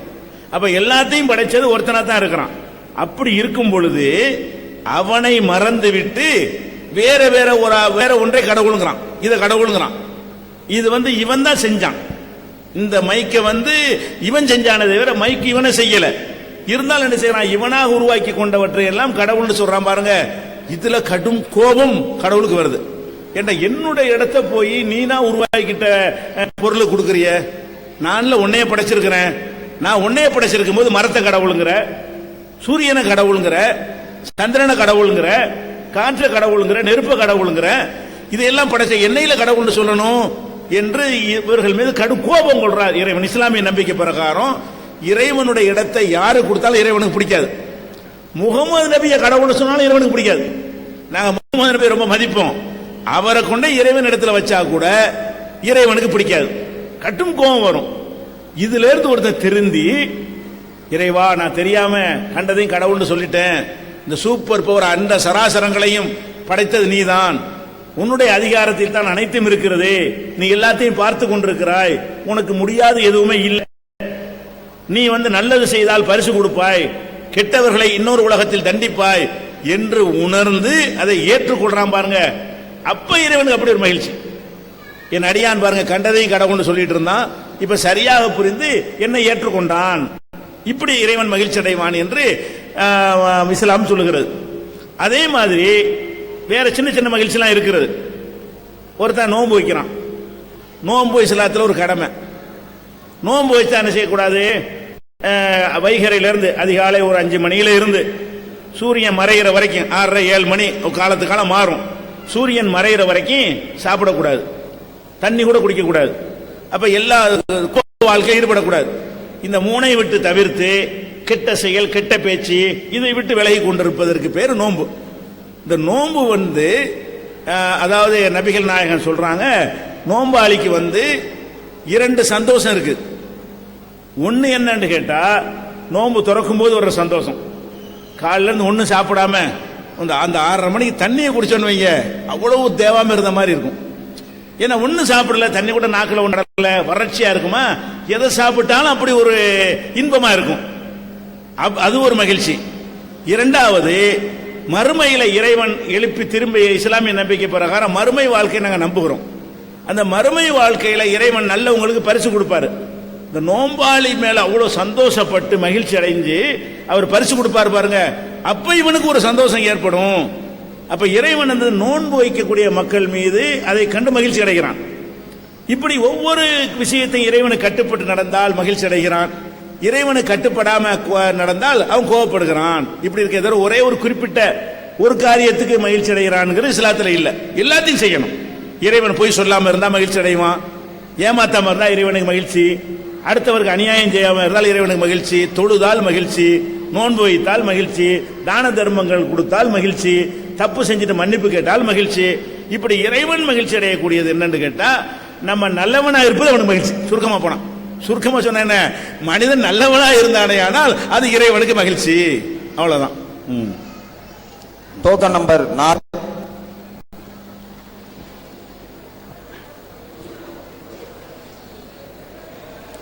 ஆர் வீராசாமி, ஆசிரியர், அறந்தாங்கி. என்னிடம் 100 கேள்விகளுக்கு மேல் இருக்கின்றது. அனைவரும் வாங்கி அதை பயன்படுத்தி கொண்டு இந்த நல்ல வாய்ப்பை பயன்படுத்திக் கொள்ளுங்கள். இது சமூக நல்லிணக்க நிகழ்ச்சின்னு சொல்றீங்க. நான் ஒரு அரசு பள்ளியில ஆசிரியராக இருக்கிறேன். அங்கே இஸ்லாம் மதத்தை சேர்ந்த மாணவிகள் புர்கா அணிந்துகிட்டு வர்றாங்க. ஆனா அரசு என்ன சொல்லியிருக்குன்னா, சமச்சீருடை அணிந்து நல்லிணக்கத்தோடு வாங்கல். ஆனால் இஸ்லாம் மதத்து பெண்களை அடையாளப்படுத்துவதற்காக புர்கா அணிவிக்கப்படுகிறதா, அதுதான் உங்கள் இனிய மார்க்கமா என்பதை எனக்கு தெளிவான விளக்கத்தை சொல்லவும். சகோதரர் நல்ல தேவையான ஒரு கேள்வியை கேட்கிறாங்க. முஸ்லிம்கள்ல பெண்கள் புர்கா என்ற ஒரு ஆடை அணிந்து வருகிறார்கள், மாணவிகளும் கூட அப்படித்தான் பள்ளிக்கூடத்துக்கு வருகிறார்கள். உங்களை முஸ்லிம் என்று அடையாளப்படுத்திக் கொள்வதற்காக வேண்டி அதை அணிகிறீர்களா அல்லது அணியத்தான் வேணுமா என்பதை கேட்கிறாங்க. இதுல பல விஷயங்களை நம்ம புரிந்து கொள்ள வேண்டும். புர்காண்டு ஒரு ட்ரெஸ் போடுறாங்கல்ல, குறிப்பிட்ட கருப்புல ஒரு வகையில, அப்படி ஒரு ட்ரெஸ் போட வேண்டும் என்று இஸ்லாத்தில் சொல்லப்படல. இஸ்லாத்தில் என்ன சொல்லப்படுதுன்னு கேட்டா, ஒரு ஆணாக இருந்தால் அவன் மறைக்க வேண்டிய உறுப்புகள் தனியாக இருக்கு சட்டம். பெண்களாக இருந்தால் அவங்களுடைய கை வெளியே தெரியலாம், அந்நிய ஆண்களுக்கு மத்தியில் அவங்களுடைய முகம் வெளியே தெரியலாம், மற்ற இடுப்பு அதெல்லாம் தெரிகிற மாதிரி உங்களுடைய ஆடை அணிஞ்சிக்கிறாதீங்க. சட்டம் உழவுதான். அது துணியை சுத்தி கொண்டிருந்தாலும் அதுக்கு பேர் புர்கா தான். என்ன மாதிரி இருந்தாலும் சரி. இப்ப ஆண்களை, அதாவது ஆண்கள்னா கணவன் முன்னாடி எப்படி வேணாலும் இருக்கலாம், அண்ணன், தகப்பன், தாய் மாமன், இப்படி நெருக்கமான ஒரு இருப்பாங்கல்ல, அவங்க முன்னாடி சாதாரணமா இருந்துக்கலாம். அவங்களுக்கு வேற மாதிரி இச்சையெல்லாம் வராது. ஒரு தகப்பனுக்கு மேல வேற மாதிரி இச்சை வருமா, ஒரு அண்ணனுக்கு தங்கச்சி மேல வருமா? அப்ப யாருக்கு அந்த மாதிரி வராத உறவா இருக்கிறாங்களோ அப்படியான உறவினர்கள் மத்தியில இந்த கண்டிஷன் கிடையாது. ஒரு சாதாரண ஆடைகள்ல அவங்க இருந்து கொள்ளலாம் வீட்டுக்குள்ள. இது அல்லாம வேற ஆண்கள் மத்தியில வரக்கூடிய இடமாக இருந்தால் அப்ப இஸ்லாம் என்ன சொல்லுதுன்னு கேட்டா, உங்க முகம் தெரிகிற மாதிரி ஆடை அணிஞ்சுக்கிற, முகம் தெரியணும். முகத்தை மூடி போறாங்க, இஸ்லாத்துல இல்லாது. முகம் தெரியாட்டி அடையாளம் செய்ய முடியாது. ஒரு ஆம்பளை கூட பொம்பளை மாதிரி அணிந்து கொண்டு ஏமாத்திட்டு போயிருவான். முஸ்லீம் அல்லாத பெண்கள் கூட அப்படி போட்டுக்கொண்டு, நேற்று முந்தா நாள் பேப்பர்ல வந்திருக்கு, 3 பெண்கள் பஸ்ல பிக் பேட் அடிக்கிறாங்க புர்கா போட்டுக்கொண்டு. புடிச்சு பார்த்தா முஸ்லீம் இல்ல. அந்த 3 பெண்கள் கடைசியில் யாரு? முஸ்லீம் அல்லாத பெண்கள். அந்த புர்கா என்பதை ஒரு கேடயமா பயன்படுத்தி ஏன் இப்படி வருதுன்னு கேட்டா, அந்த முகத்தை மறைக்கும் பொழுது அவங்க இன்னார்னு தெரியாம போகுமையானால் அதனால் குற்றங்கள் அதிகரிக்கும். நபிகள் நாயம் காலத்தில் பெண்கள் முகத்தை மூடியது கிடையாது, சரியா? ஆனால் முகத்தை தெரிகிற மாதிரியும் கை தெரிகிற மாதிரி மட்டும் உங்களுடைய ஆடைகளை அணிந்து கொள்ளுங்கள் என்று இஸ்லாம் சொல்லுகிறது. இந்த ஆடை ஒரு ஊர்ல கருப்பா போடுறாங்களா, அப்படி பழகி போச்சு. இந்த கருப்பா எல்லாமே வெள்ளையா கூட நீங்க போட்டுக்கலாம். ஒரு துணியை கூட, சுடிதார் கூட ஒரு புர்கா தான் ஏறக்குறைய பார்த்தா. ஆனா அது என்ன கண்டிஷன் கேட்டா, உங்களுக்கு அந்த கனபரிமாணங்களை காட்டுகிற வகையில இறுக்கமா இருக்கக்கூடாது. ஒரு நல்ல முழு உடைய மறைச்சா கூட ஒரு பொம்பளை இறுக்கமா ஆடப்பட்டா எப்படி இருக்கும்? அது பெண்களுக்கு தெரியும், ஆண்களுக்கு தெரியும். ஆண்களுக்கு ஒரு சபலத்தை ஏற்படுத்தும். பெண்கள் இறுக்கி பிடிக்கிற ஒரு ஆடை அணிந்திருந்தார்களே ஆனால் அதிகமான ஆண்களுக்கு இல்லாட்டாலும் கொஞ்சம் ஆண்களுக்கு கண்டிப்பா என்ன செய்யும், ஒரு மாதிரியான ஒரு சலனத்தை ஏற்படுத்தும். அப்ப இறுக்கி பிடிக்கும் ஆடைகளை போட்டா கூட அது புர்கா இல்ல, கருப்பாக போடுறாங்க, அதுல இறுக்கி பிடிச்சி அதை ஒரு தூண்டுகிற மாதிரி இருக்குன்னு வைங்க, அந்த ஆடை கூடாது. அதே மாதிரி வெங்காய சருகு மாதிரி மெல்லிய ஆடை போட்டா உள்ளாடையெல்லாம் தெரிகிற மாதிரி, பேருக்கு மேல எல்லாத்தையும் மறைச்ச மாதிரி இருக்கும். ஆனால் கண்ணாடி மாதிரி செய்யும் சில இதெல்லாம் தெரியும். இப்படி அணிந்தோமையானால் அணிந்தும் அணியாதது, ஆடை அணிந்தும் நிர்வாணம் என்கிற நிலையில் வரும். இப்படி இல்லாத வகையில் முகம் கைகள் தெரியும் விதமாக, மற்ற உறுப்புகள் மறைக்கும் விதமாக பெண்கள் ஆடை அணிய வேண்டும். இந்த சட்டம் தான் இருக்கிறது. இதை எப்படி மறைக்கிறது என்பது ஒவ்வொருத்தரும் ஸ்டைல கடைபிடிப்பாங்க. எந்த மாதிரி மறைத்தால் இது சரியா வரும் அப்படின்னு ஒவ்வொருத்தரும் ஸ்டைல கடைபிடிப்பாங்க. அந்த அடிப்படையில் இந்த புர்கா போடுறாங்க, அது மாதிரி இருக்கிறது. இதுலயே சில பேர் டைட் புர்காவெல்லாம் போடுறாங்க, தப்பு மார்க்கத்தில். இறுக்கி பிடிக்கிற மாதிரி அந்த புர்காவை பார்த்தாலே செய்யும் ஒரு விதமான ஒரு சலனம் ஒருத்தனுக்கு ஏற்படும் என்று சொன்னால் அது அந்த இஸ்லாம் சொல்லக்கூடிய ஒரு ஆடையில வராது. கொஞ்சம் லூஸாக தொலைதொலப்பாக ஒரு தொய்வாக அந்த ஆடை இருந்தால் மட்டும்தான் வேற மாதிரியான எண்ணங்கள் ஆண்களுக்கு வராது. இது இஸ்லாமிய சட்டம். இப்ப நமக்கு ஒரு கேள்வி வரும், அது என்ன ஆம்பளைக்கு மட்டும் அப்படி இல்லாம பொம்பளைக்கு மட்டும் எதுக்கு அப்படி செய்யணும் கேள்வி வரும். இது அவங்களுக்கு அடக்குமுறை, உரிமையை பறிக்கிறதுங்கிற மாதிரி வரும். ஆனால் நீங்க வாழ்க்கையில முன்னேறுவதற்கும் ஒரு அந்தஸ்தை அடைவதற்கும் படிப்பதற்கும் வேலை பெறுவதற்கும் இந்த முகம் கையை தவிர மற்றது வெளியே தெரியணுமா? ஆம்பளைகளும் அப்படிதான் ஆடை அணிஞ்சிருக்கிறோம். ஆண்கள் ஆடையை பார்த்தீங்கன்னா எந்த ஆம்பளை எடுத்தாலும் கையும் முகம் தான் தெரியுது. இந்த உட்காந்து 50 பேருக்குமே ஆண்கள் எடுத்துக்கிட்டீங்கன்னா முகம் தெரியுது, கை தெரியுது. எந்த ஆம்பளைக்கா இடுப்பு தெரியுதா? மறைக்க தேவையில்லாத ஆம்பளை மறைச்சிக்கிட்டு இருக்கிறான். இடுப்பு ஆண்களுக்கு தெரியாது. ஆண்களுடைய சட்டைக்கு ஜன்னல் இருக்கா பின்னாடி? இல்ல, ஜன்னல் இல்ல. ஆம்பளை இருந்தாலும் ஆம்பளை சட்டைக்கு என்ன இல்ல, ஜன்னல் இல்ல. அப்ப ஆண்கள் என்ன செய்யறாங்கன்னு கேட்டா, இந்த பெண்களுக்கு இஸ்லாம் சொல்லுதுல அந்த ஆடையத்தான் எல்லாம் அணிஞ்சிருக்கிறீங்க. எல்லாம் முகங்கை தான் தெரியுது. தெரிஞ்சு என்ன வாழ்க்கையில முன்னேற்றத்துக்கு என்ன தடையா போச்சு?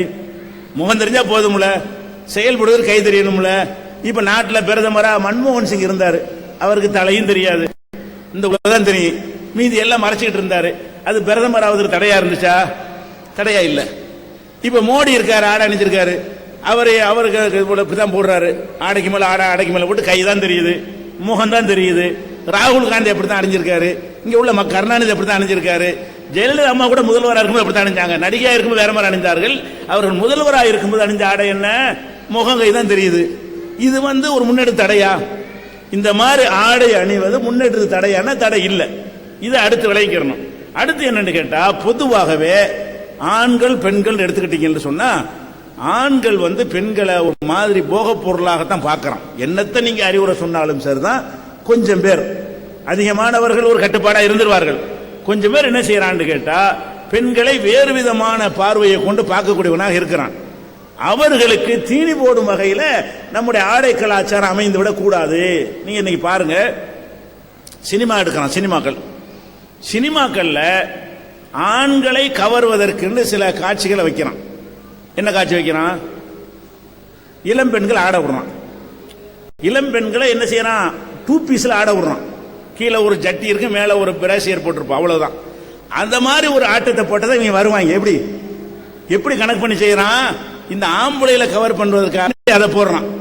சரி, பொம்பளையில கவர் பண்றதுக்காக வேண்டி ஆம்பளைய ஜட்டியோட ஆட விட்டு படம் எடுத்திருக்கானா? எந்த ஒரு கதாநாயகனாவது ஜட்டி மட்டும் போட்டுக்கிட்டு டான்ஸ் ஆடி பார்த்திருக்கிறீங்களா? இல்ல. ஏன் இப்படி போட்டா பெண்கள் வெறுக்கிறாங்க. பொம்பளை எப்படி காட்டினா இவன் ரசிக்கிறான். இவன் டேஸ்ட் வழங்குற வித்தியாசம். ஆம்பளை இந்த மாதிரி ரஜினிகாந்த் ஜட்டியோட விட்டா, எம்ஜிஆர் ஜட்டியோட விட்டுருந்தா, சிவாஜி கணேஷ் ஜட்டியோட விட்டுருந்தா மக்கள் என்ன செய்வாங்க? தலையில் அடிச்சுக்கிறாங்க. பொம்பளை போக மாட்டாங்க. பெண்கள் அந்த சினிமாவுக்கு போக மாட்டீங்க, கேடு கட்டவனா இருக்கான்றீங்க.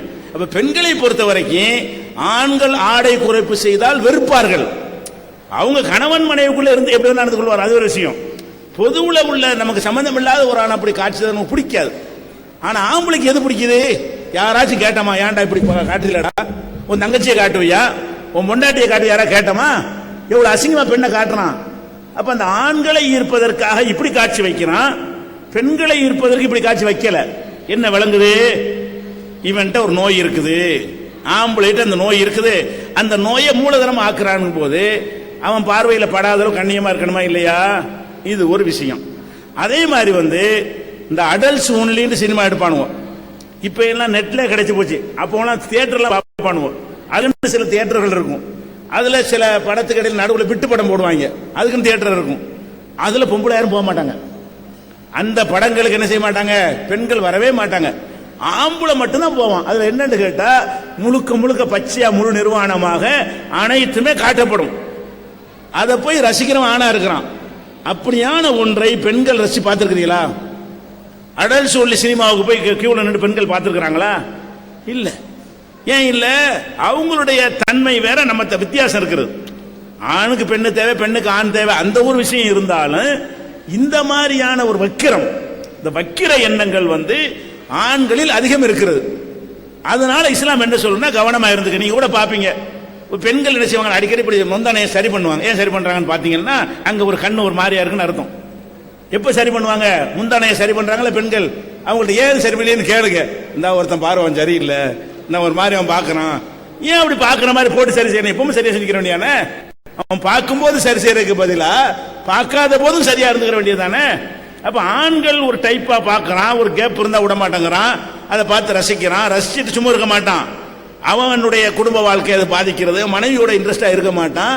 அல்லது நீங்க தனியா மாட்டிக்கிட்டீங்கன்னா உங்களை பலவந்தப்படுத்துறதுக்கு திட்டம் போடுவான்.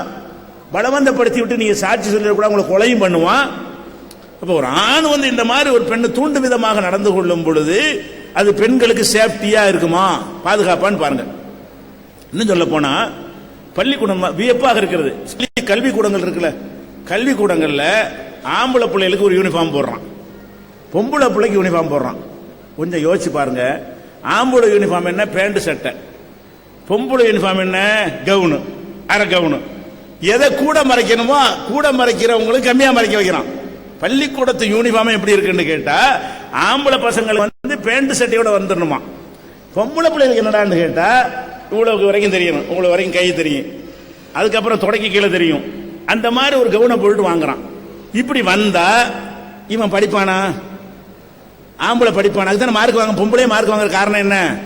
இவன் படிக்காம வேற பார்த்துட்டே இருக்கான், தொடைய பார்க்கறான், காலை பார்க்கறான். இதான் இவனுடைய ரசனையா போயிடுது. படிக்க மாட்டேங்கிறான் ஆம்பளை. எந்த வருஷமாவது ஆம்பளை முதல் மார்க் வாங்கியிருக்கானா? பிளஸ் 2ல 10ஆம் வகுப்புல. பொம்பளை மட்டும் வாங்க காரணம் என்ன? அவன் இவங்களுடைய ரசனையை வேறு திருப்பப்படுது. அவங்கள திருப்புற விதமாக ஆண்கள் நடக்கிறது இல்லை. அப்ப ஏன் இந்த பெண்களுக்கு மாத்திரம் அப்படி செய்யறாங்க? அதே மாதிரி இந்த டென்னிஸ் விளையாடுவாங்க, பார்த்திருப்பீங்க. அதுக்கு ஆம்பளை ட்ரெஸ் என்ன, பொம்பளை ட்ரெஸ் என்ன பாருங்க. ஆம்பளை ட்ரெஸ் என்னன்னா அவன் பெருமுடா மாதிரி முழங்கால் வரைக்கும் டவுசர் போட்டிருப்பான். யாரு? ஒரே விளையாட்டு விளையாடுறான். ஆம்பளை விளையாடுனா முட்டுக்கால் வரைக்கும் முழங்கால் வரைக்கும் ட்ரெஸ் போட்டு அவன் விளையாடுவான். பொம்பளை விளையாடுனான்னு சொன்னா அவ குதிக்கும் போது ஜட்டி தெரியும், அப்படி ஆட எவ்வளவு ஒரு ஜான் கூட இருக்காது. அந்த விளையாட்டு ஆடும்போது குதிச்சு பாஞ்சு, அதுக்கு தான் அந்த ட்ரெஸ். எதுக்கு? விளையாட்டு நோக்கம் அல்ல. விளையாடும் பொழுது அவளை பல கண்கள் மேய வேண்டும், கண்களால் விபச்சாரம் செய்ய வேண்டும் என்பதற்கு தான் இந்த மாதிரி எல்லாம் ட்ரெஸ் வைக்கிற காட்சியை பார்க்கிறோம். அப்ப பெண்களை எதுக்கு போக பொருளாக பாக்குறீங்க? பெண்களுக்கு இது பாதுகாப்பா? இந்த மாதிரி இருக்குன்னு என்ன நன்மை? என்ன நன்மை? அதுல ஒரு நன்மையும் கிடையாது. அப்ப ஆண்கள் மாதிரியே நீங்க முழுமையா ஆடை அணிந்து இருங்கன்னு சொன்னா இதை என்ன செய்யறாங்க? பிற்போக்குத்தனம்ங்கிறாங்க. தடை செய்யல. அது என்ன தடை செஞ்சிருக்கிறது? உங்களை அடுத்தவருக்கு காட்சி பொருள் ஆக்கிறாதீங்க. பெண்கள்ங்கிறவங்க ஆண்கள் அனுபவித்துக்கிற ஒரு பொருள் கிடையாது. அவங்களுக்கு உயிர், அவங்களுக்கு மனசு இருக்கிறது, அவங்களுக்கு அறிவு இருக்கிறது. அப்படி நீங்கள் பார்ப்பதாக இருந்தால் இப்படித்தான் இருக்கணும். இன்னும் சொல்ல போனா இப்ப ஒரு சட்டம் போட்டிருக்காங்க தமிழ்நாட்டில் சட்டம். பெண்கள் ஆசிரியர்களா இருக்காங்கல்ல, அவங்க ஆம்பளைகளுக்கு பாடம் நடத்தும் போது, ஆம்பளை பசங்க நடத்தும் போது ஓவர் கோட் போட்டு நடத்துங்கிறாங்க. ஏன் சட்டம் போட்டாங்க? பெண் டீச்சர் பாடம் சேலை உடுத்திட்டு பாடம் நடத்துற அம்மா, இந்த பசங்கள்லாம் பாடத்தை பார்க்காம டீச்சருங்கிறதை மறந்துட்டு வேற பாக்குறாங்க. டீச்சருங்கிற ஒரு கற்றுக் கொடுக்கிற ஆசிரியைங்கிற ஒரு மரியாதை கூட வராம அந்த ஆசிரியருடைய அவங்க கைகால அசைக்கும் பொழுது அவங்களுடைய அங்கவைகளை பார்த்து ரசிக்கிறாங்க. ஆசிரியை கூட்டிட்டு மாணவன் ஓடி போன கதையெல்லாம் இருக்கிறது. இப்படி சம்பவங்கள் வந்தவுடனே தமிழ்நாட்டில் என்ன உத்தரவு போட்டாங்க? பெண்கள் டீச்சர் ஆம்புலையில் நடத்துவதாக இருந்தால் சேலைக்கு மேல ஓவர் கோட், முழுசா கோட்டு போட்டுக்கிறங்க. அதான் புர்கா, ஓவர் அதான் மேட்ரு. அப்ப அதான சரின்னு நினைக்கிறோமா இல்லையா? இன்னும் சொல்ல போனா எல்லா இது முஸ்லிம்களுக்கு மட்டும் நாங்க சொல்லல, இது எல்லாருமே கடைப்பிடிக்க நல்லது. முஸ்லிமா நீங்க எல்லாமே கடைப்பிடிக்க உங்களுக்கு சேஃப்டி. இப்ப கர்நாடகாவில் இந்த திருட்டு செயின் அறுத்துட்டு போயிடுறாங்கல்ல, பாக்குறோம். டூ வீலர்ல வர்றாங்க, ஒரு பொம்பளை செயின் பிடிச்சி இழுக்கிறாங்க, அந்த பொம்பளை கீழே விழுது, அதை பத்திலாம் கவனிக்காம அறுத்துட்டு ஓடுறாங்க. அந்த வீடியோக்கெல்லாம் முகநூல்கள்ல நீங்க பார்த்துருப்பீங்க. இந்த செயின் பறிக்கிறதுக்கெல்லாம் என்ன காரணம்னு பாத்தீங்கன்னா தெரியறது தான் காரணம். முஸ்லீம் பொம்பளை செயின் பறிக்கலுமா? முஸ்லீம் பொம்பளையும் செயின் தானே போட்டிருக்கிறாங்க. செயின் எங்க இருக்குன்னு தெரியாது, வெளியே போனா செயின் தெரிஞ்சாதான் பிடிச்சி இழுக்க முடியும். அப்ப கர்நாடகாவில் உள்ள டிஜிபி என்ன செய்யறாருன்னு கேட்டா, அவர் ஒரு ட்ரெஸ் அறிமுகப்படுத்தார். என்ன ட்ரெஸ் கேட்டா, தலையில இருந்து மாட்டி இப்படி தொங்குற மாதிரி இவ்வளவுக்கு, இதை மேல எல்லாரும் போட்டுக்கிறங்க, உங்க செயின் பறிக்க முடியாது, காதல் அறுத்துட்டு போக முடியாது. அப்ப முஸ்லிம் அல்ல அவரு, முஸ்லிம் அல்லாத ஒரு அதிகாரி பெண்கள் இந்த கழுத்தில் செயின் கிடைக்கிறதை மறைத்துக் கொள்ளும் வகையில் நீங்கள் ஆடை அணிந்தீர்களேயானால் செயின் பறிப்புல தப்பிக்கலாம். அப்ப இந்த செயினை பறிக்கிற கூட காரணமா எழுதல, அப்ப சட்டத்தை மாத்துறாங்க. அதே மாதிரி நினைச்சிட்டாங்க. இப்ப தமிழ்நாடு அரசாங்கத்தில் இந்தியாவிலையும் பல மாநிலங்களில் சட்டம் என்னன்னு கேட்டா, பெண் குழந்தைகளுக்கு ஆம்பளை ஆசிரியர் போடக்கூடாதுன்னு வச்சிருக்காங்க. குழந்தையில கூட ஆம்பளையர் தான் இருக்கான் பாருங்க. பெண் குழந்தைகளுக்கு பாடம் நடத்துறதுக்கு பெண் டீச்சர்கள் தான், ஆம்பளை டீச்சர் போட மாட்டாங்க. ஏன் போட மாட்டாங்க? இவன் ஆம்பளையே காட்டிடுவான், குழந்தைன்னு கூட தெரியாது. இப்ப அது மாதிரி ஒரு சம்பவம் நடந்து நாரே என்ன செய்யுது, நாரி போய் நிக்கிறது. 8 வயசு சிறுமியை பாலியல் பலாத்காரம் பண்ணிட்டாங்கன்னு சொல்லிட்டு நிக்கிறது. எதனால? மிருகங்களா இருக்கிறானோ. இப்படிப்பட்ட மிருக வரி பிடித்தவர்களும் ஆண்கள் இருக்கிறார்கள். எல்லா ஆண்களும் இல்ல, ஆனா இருக்கிறாங்க. இருக்கிற மறுக்க கூடாது, இருக்கதான் செய்கிறார்கள். வாத்தியார்ல இருக்கிறாங்க, டாக்டர்ல இருக்கிறாங்க, மத குருமார்ல இருக்கிறாங்க. யாரா இருந்தாலும் நல்லவங்க ஒரு பக்கம் இருந்தாலும் ஆம்புலேங்கிறத காட்டதான் செய்கிறான், யாரா இருந்தாலும் காட்டுகிறான். அப்ப அதனால பெண்கள் தங்களை சேஃப்டியாக வைத்துக் கொள்வதற்காக சொன்ன ஒரு சட்டம் இது. குறிப்பிட்ட வகை, குறிப்பிட்ட நிறம்லாம் கிடையாது, ஒரு குறிப்பிட்ட கருப்புல போடணும் கிடையாது, இந்த கலர் தான் போட்டுக்கிறங்க, குறிப்பிட்ட ஒரு வகையான ஆடைன்னு கிடையாது. என்ன இருக்குன்னு, முகம் கையை தவிர மற்றதை மறைத்துக் கொள்ளுங்கள், தொய்வாக ஆடை அணிந்து கொள்ளுங்கள். இது நல்லதா கெட்டதா நீங்களே சீர்தூக்கி பார்த்து முடிவு எடுத்துக்கிறங்க. அடுத்து நம்பர் 5, அவங்களுக்கு என்ன இஸ்லாம் பெண்கள் உரிமை பறிக்கிறதாங்கிற புத்தகம் ஒன்று கொடுங்க, அதுக்கு கூடுதல் விளக்கம் இருக்கு, புக்கு தருவாங்க உங்களுக்கு. நான் புதுக்கோட்டையில இருந்து வரேன். என் பேர் கௌரி சங்கர். ஒரு மதத்திலிருந்து இஸ்லாம் மதத்திற்கு மாறணும்னா என்ன பண்ணணும்? அதான் இஸ்லாம்ங்கிற மார்க்கத்தை அவர் என்ன கேள்வி கேட்கிறாருன்னா, ஒரு மதத்தில் இருக்கிற ஒருத்தர் முஸ்லீமாக விரும்புகிறார், அவர் என்ன செஞ்சா முஸ்லீம் ஆக முடியும் கேட்கிறார். இஸ்லாம் என்கிற மார்க்கத்தை பொறுத்த வரைக்கும் பிறப்பில் ஒருத்தர் முஸ்லீம் ஆக முடியாது. உலகத்தில் சொல்லிக் கொள்ளணும் முஸ்லீம்னு சொல்லி, கடவுள்கிட்ட முஸ்லீம் ஆகிறத ஏற்றுக்கொள்ளணும், ஒரு நம்பிக்கை இருக்கணும். அந்த நம்பிக்கை இருந்தா தான் முஸ்லீம் ஆக முடியும். அந்த நம்பிக்கை இல்லைன்னா முஸ்லீமுக்கு பிறந்தாலும் முஸ்லீம் இல்லவன். அப்ப இஸ்லாத்தை பொறுத்த வரைக்கும் ஒரு இஸ்லாத்தில் ஒருத்தர் விரும்புகிறார் என்று சொன்னால் அவர் 2 விஷயங்களை நம்மளதான், வேற ஒன்றும் கிடையாது. இஸ்லாத்தில் சேருவதற்கு அதுக்கு ஒரு நூல் போடுவதோ, அதுக்கு மஞ்சள் நீராட்டு பண்ணுவதோ, அதுக்கு மந்திரங்கள் ஓதுவதோ, ஒரு மத குருட்ட போய் சில இதுகளை சொல்வதோ இஸ்லாத்தில் சேருவதற்கு உரிய சடங்கு இல்லை. இஸ்லாம்னு சொன்னா அகில உலகத்திற்கும் ஒரு இறைவன் தான். அந்த இறைவனை தவிர நான் எதையும் வணங்க மாட்டேன். கல்லை வணங்க மாட்டேன், மரத்தை வணங்க மாட்டேன், மனுஷனை வணங்க மாட்டேன், உசுரோடு உள்ளவனை வணங்க மாட்டேன், செத்தவன் வணங்க மாட்டேன், எந்த ஒரு பொருளையும் நான் கும்பிட மாட்டேன், பிரார்த்திக்க மாட்டேன், வழிபாடு செய்ய மாட்டேன், அல்லாஹ் ஒருவனை மட்டும்தான் வழிபாடு செய்வேன் அப்படின்னு மனசால் நம்பி ஒரு விஷயம் நம்பணும். இரண்டாவதாக இந்த ஒரு கடவுள்ங்கிற இந்த கொள்கையை சொல்வதற்காக முதல் மனிதரில் இருந்து ஒவ்வொரு காலத்திலையும் தூதர்களை கடவுள் நியமிப்பார். முகமது நபி இறை தூதர் நாங்க நம்புறோம் இல்லையா? முகமது நபி மட்டும் இறை தூதர் கிடையாது. முதல் மனிதர் ஆதாம் இருக்காரு, அவரே இறை தூதர் தான். ஒவ்வொரு காலகட்டத்திலையும் கடவுள் என்ன செய்வார்னு கேட்டா, மனிதர்கள்ல ஒருவரை தேர்வு செய்து அவற்றை அசரீரியாக பேசி என்னை பத்தி மக்களுக்கு சொல்லு அப்படின்னு சொல்லி தேர்வு செய்வார்.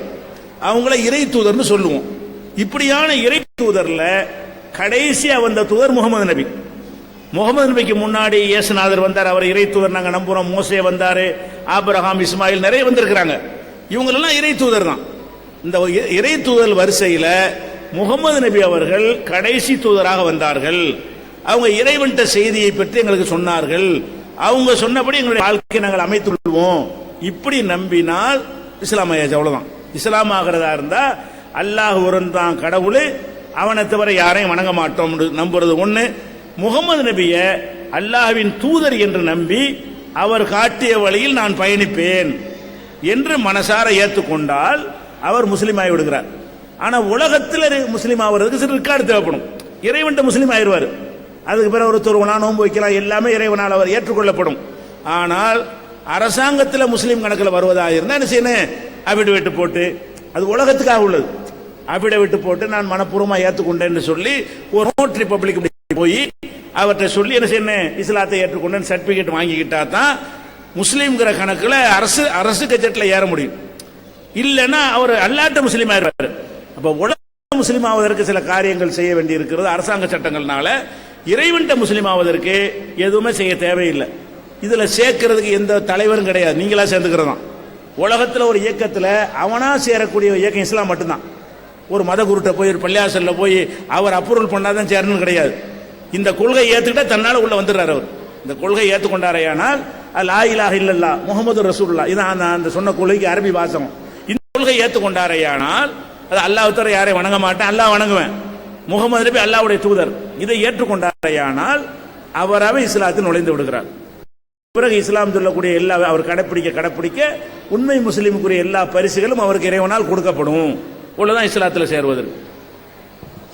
Token number 6.